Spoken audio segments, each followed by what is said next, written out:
green is a new norm in our ever-changing daily lives. While scientists warn of the approaching effects of global warming, buildings are becoming greener as they play a part in saving our planet. However, with different green building certifications around the globe, what are their standards and selection criteria? And how do they function as a form of defense in the struggle for environmental protection? This seminar features Mr. Coleman Tse, President of the Institute of Industrial and Systems Engineers Hong Kong chapter, who will introduce various green building certifications, both locally and abroad, and most importantly, their benefits in combating climate change. It's my pleasure to have a chance to present a green building certification in this symposium. So I have a question. Do you know, does anybody know the first green building certification scheme launched in this world? Do you have an idea? It was in 1990. This year is 30 years anniversary. So it's not new. Why we talk again?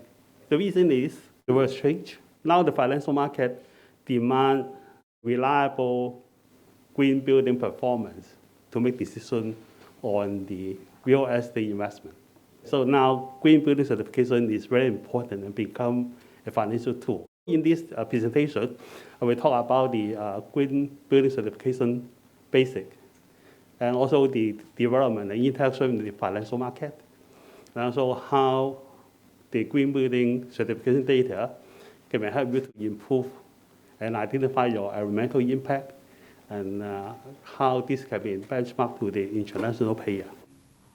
So the basic, in the report issued by UNEP in 2017, which revealed that building and construction consume 36% of the global energy, and also it generates 39% of the carbon dioxide. So it's a main contributor to the global warming. I think many governments in the world has tried to convince the builder or the building designer to design and build a greener building. In Hong Kong, I think everybody is aware that Hong Kong government has a green building certification scheme called BREEAM, which offers a lot of incentive to the designer and also the builder and the developer. So through certification, how the certification can help to reduce or to identify the environmental impact and also to reduce the greenhouse gas emission. It can contribute to help identify the environmental impact during the life cycle of the building, and also typically like design, construction, operation, and maintenance and facility management, and also operation stage, and could help to better understand the environmental impact and also mitigate this kind of bad environmental impact thing. Currently, more than 100 building certifications exist around the world. But most popular building certification models today are the BREEAM, UK, LEED, US, and DGNB, Germany. But of course, in Hong Kong, we also have BREEAM+, which is very famous in Hong Kong. The goals and benefits of building certification, of course, first is to optimize the building performance and minimize the environmental impacts, and provide a way to quantify a building environmental effect, and set standard and benchmark to the asset building objectively. So benefit is the negative impact of building can be eliminated or maybe can be reduced in helping reduce the greenhouse gas emission. And holistic sustainable consideration will be fulfill with technical, economy, social, and functional requirement of the building. And also promote a sustainable design and construction principle for the building's life cycle. And most importantly, which increase the monetary value of a building or property in the real estate market. Actually, the investor, they would ask about the green building certification data to evaluate the property value of your asset. It's now very common. LEED, Leadership in Energy and Environmental Design, which is a green building certification program used worldwide and developed by U.S. Green Building Council. I can tell you a secret. The LEED is developed by one of the BREEAM staff who left BREEAM and went to US, and they helped to develop the program called LEAD, the rating system for the design, construction, operation, and maintenance of green buildings, home, and neighborhood, which aim to help buildings only to be environmentally responsible and use resources efficiently. By 2015, there are 80,000 LEED certified buildings and over 100,000 LEED accredited professionals. And most of the LEED certified buildings are in US. And LEED Canada has developed their own scheme for Canada's specific requirement. BREEAM. BREEAM is the longest established and most widely used environmental assessment method for the building and large-scale development. Here are some important data of BREEAM. BREEAM has certification covered 90 countries and issue 500,000 certificates. They have 4,000 BREEAM AP and about 2,300,000 projects worldwide. Here is the distribution of the certification. BREEAM has developed a very close relationship with China government, and BRE has opened the office in Shenzhen in 2016 after the visit of Premier Li Keqiang in 2011.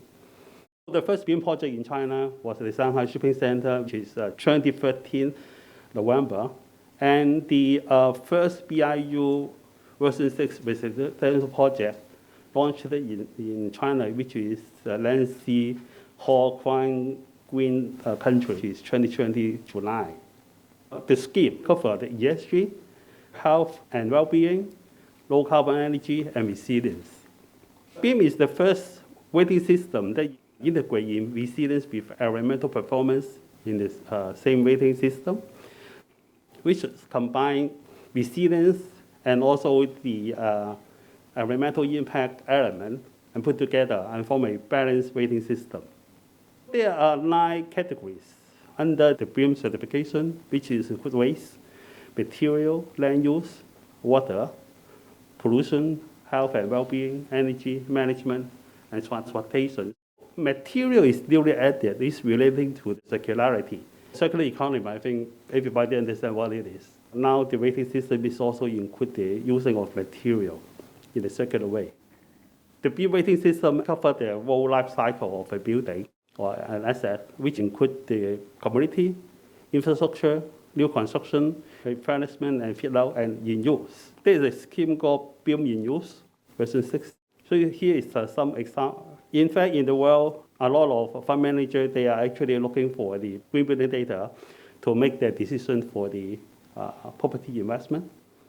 BRU version 6, BREEAM in use, aligned with TCFD, the climate data, which is the consumer good related disclosure platform, ESG and non-financial reporting, GRASP. GRASP is one of the world's largest real estate investors. They use all this information and put together on their platform, and then this platform will provide information to the investor to value the asset value, also standard and sustainable development goals, etc. This slide is very interesting.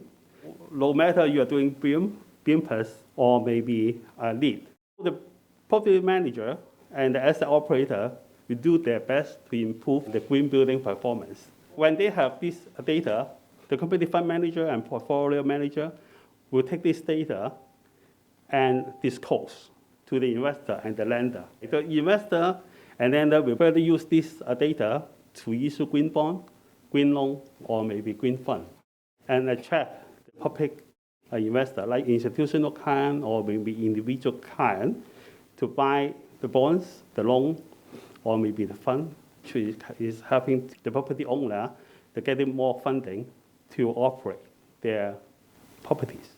DBRE is one of a very big real estate management company. They comment that the primary purpose of BREEAM in use for them is to audit their asset and their property manager consistently.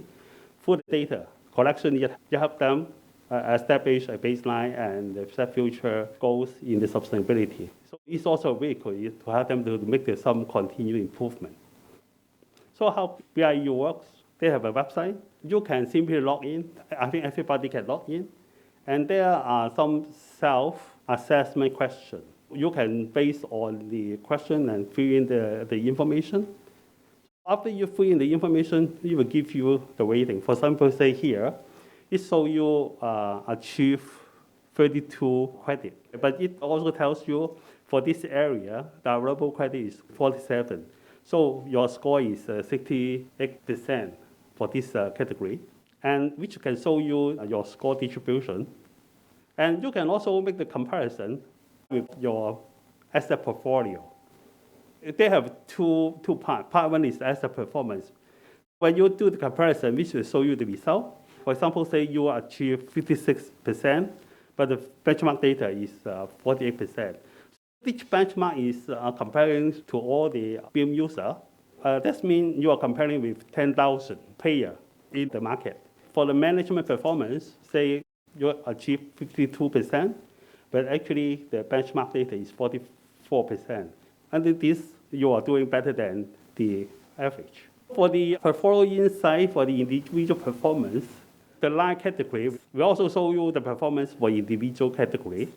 For the management part, also show you the performance for the individual category.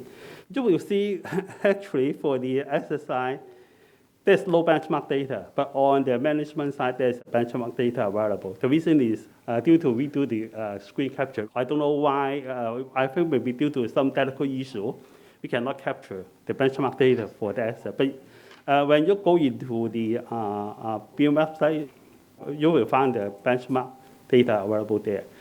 Let's take a look about the management side. We show your performance and also the benchmark result, which is indicate how well you are doing or how bad you are doing. But if you are not certified, you don't have the BREEAM, you didn't go through the BREEAM certification process, the management performance will not show any data.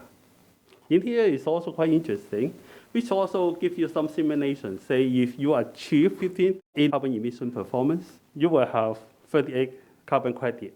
The average is, say, 50-something, so you will achieve 20-something carbon credit. But if your emission is something like 242, you will achieve 0 carbon credit.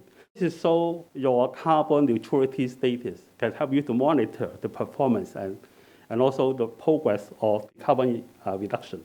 That's the main part of my presentation. But I want to take a little bit of time to introduce our BRE background, if you don't mind. So what they are doing research, of course, but they provide the service include educator, professional testing institution, and accreditor. BRE has reached the 100 university. They have funding about 150 candidates to achieve PhD degree. And of course, those candidates will help BRE to do the research project. And also professional testing. We do a lot of different testing like BREEAM, BREEAM, SICO, and LPCB. This is the BRE development in 100 years. In 1921, it was opened by the British government. And then in 1990, BRE launched the BREEAM, which is the first green building certification. And in 2011, Premier Li Keqiang visited BRE Innovation Park. Mr. Li has the wish list. They wish BRE help China to develop the innovation park and other green building projects and assist the development of a China-owned building standard and help China company development in Europe. And then Mr. Li make a special approval to allow BRE to open office in China. The first office of BRE opened in Shenzhen in 2016, and which is their customers. That's the end of my presentation. I hope the information you will find useful. Thank you.